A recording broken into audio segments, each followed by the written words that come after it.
Hi everyone, welcome to Kathalokam channel.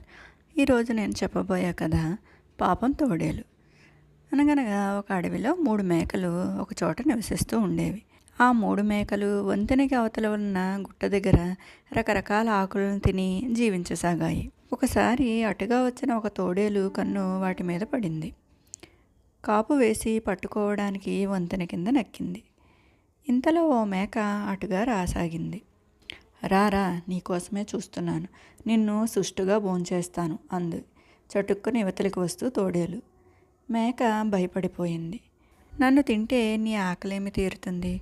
నేను చాలా చిన్నదానిని, వెనక నాకన్నా పెద్ద మేక వస్తోంది, దాన్ని తింటే నీ ఆకలి తీరుతుంది.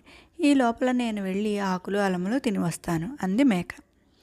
సరేనంది తోడేలు. రెండో మేకను కూడా అడ్డగించింది తోడేలు. నాకన్నా పెద్ద మేక వెనక వస్తోంది అంటూ అది తప్పించుకుంది. ఇవి రెండూ వెళ్ళి సుష్టుగా ఆకులు అలములు తిని వెనక్కి వచ్చేసరికి పెద్ద మేక వస్తూ కనిపించింది. తోడేలు దానికి ఎదురుగా వెళ్ళబోయింది.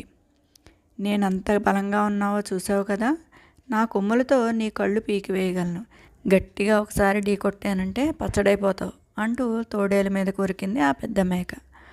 తోడేలు కొద్దిగా జంకింది. ఇంతలో వెనక నుంచి వచ్చిన మేకలు రెండూ దాన్ని బలంగా ముందుకు తోశాయి. తోడేలు వంతెన కింద ప్రవహిస్తున్న నీటిలో పడి కొట్టుకుపోయింది. చూసారా పిల్లలు, ఐకమత్యంగా ఉంటే ఎంత పెద్ద శత్రువునైనా ఎదుర్కోవచ్చు. ఇదండి ఈరోజు కథ. రేపు ఇంకో కథ చెప్పుకుందాం. Thank you for watching.